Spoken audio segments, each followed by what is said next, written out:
안녕하세요. 법률사무소 이채 조윤희 변호사입니다.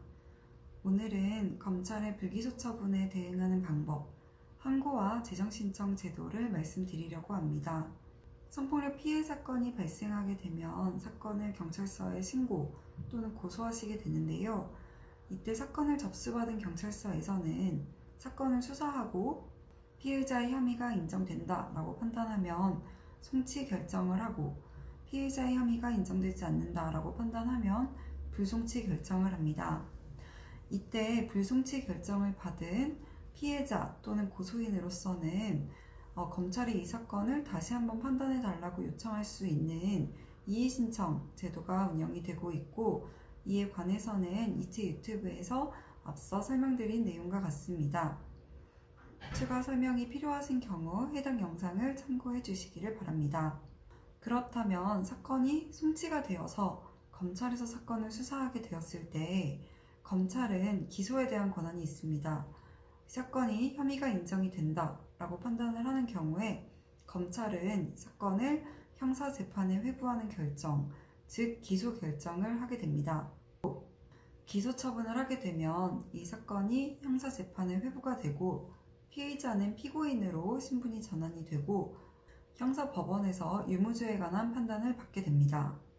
반대로 사건을 형사재판에 회부하지 않는 결정을 불기소 결정, 불기소 처분이라고 하는데요.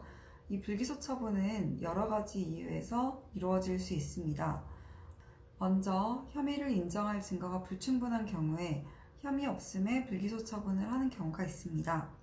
또는 피해자의 행위가 죄가 되지 않거나, 성폭력 사건의 경우에 그런 경우가 많지는 않겠습니다만은, 그리고 또는 이 사건에 공소를 제기할 만한 어떤 그 요건 구비가 이루어지지 않았다라고 판단을 하는 경우에는 죄가 안됨 또는 공소권 없음의 불기소 처분을 하게 됩니다. 피해자의 소재를 탐지할 수 없는 상황에서는 기소 중지 처분을 하기도 하고요.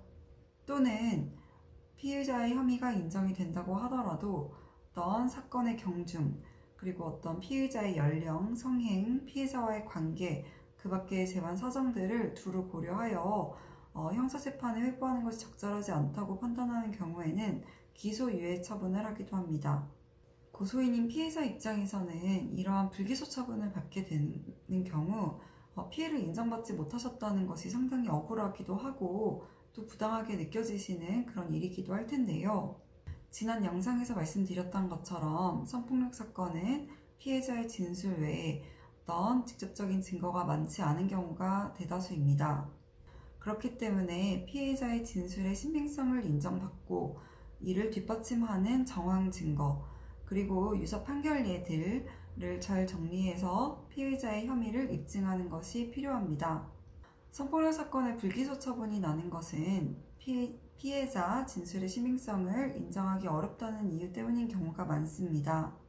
그렇다면 이러한 판단이 증거를 충분히 검토하지 않은 것이거나 사실관계를 잘못 판단한 것이거나 수사가 부족하였던 위법이 있다라는 주장을 하면서 다시 한번 상급기관인 고등검찰청에 이 사건을 다시 판단해달라고 하는 것이 항고 제도입니다.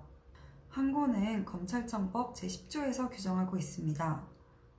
불기소 처분에 불복하는 고소인 또는 고발인은 그 처분을 한 검사가 속한 검찰청에 서면을 제출해서 그 관할 고등검찰청 검사장에게 항고할 수 있다고 합니다.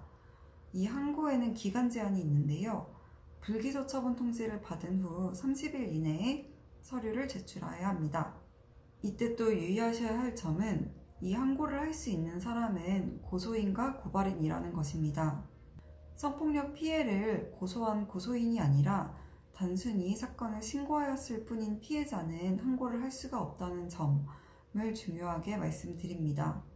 항고장을 제출을 할 때에는 항고를 하는 이유, 수사가 미진하였다거나 사실관계나 법리를 잘못 판단하였다라는 내용이 포함이 되어야 합니다. 또는 항고장을 먼저 제출한 뒤 항고 이유를 별도로 제출하는 경우도 있습니다. 항고 사건을 접수한 고등검찰청에서는 항고가 이유 있다, 원 불기소 처분이 위법하다 라고 판단하는 경우에는 이 항고를 받아들이는 결정을 하게 되는데요. 구체적으로는 다시 수사를 하라는 재기수사 명령, 공소를 제기하라는 공소제기 명령, 또는 불기소 처분서의 주문을 변경하라는 주문 변경 명령 등을 하게 됩니다. 반대로 항고가 이유 없다고 판단을 하게 되면 항고 기각 결정을 합니다. 사실 항고가 받아들여지는 경우는 통계상 많지는 않습니다. 2019년에 서울고등검찰청에서 재기수사 명령을 한 사건이 전체 항고 사건의 11.6%에 달한다 라는 것이 보도가 되기도 했는데요. 이것이 전국 고등검찰청에서 가장 높은 인용률이었다고 합니다. 그렇다면 일반적으로 항고가 인용되는 비율은 10% 미만이다 이렇게 말씀드릴 수 있을 것 같습니다. 그러나 이체 사무소에서는 성폭력 사건을 전문적으로 대리하면서 성폭력 사건의 항고 사건을 인용받은 그런 사례들도 여러 번 있었습니다. 자, 항고한 사건의 90%는 항고 기각이 된다는 것인데요. 그러면 항고 기각 결정을 받았을 때에는 어떻게 대응할 수 있는지 말씀드리겠습니다.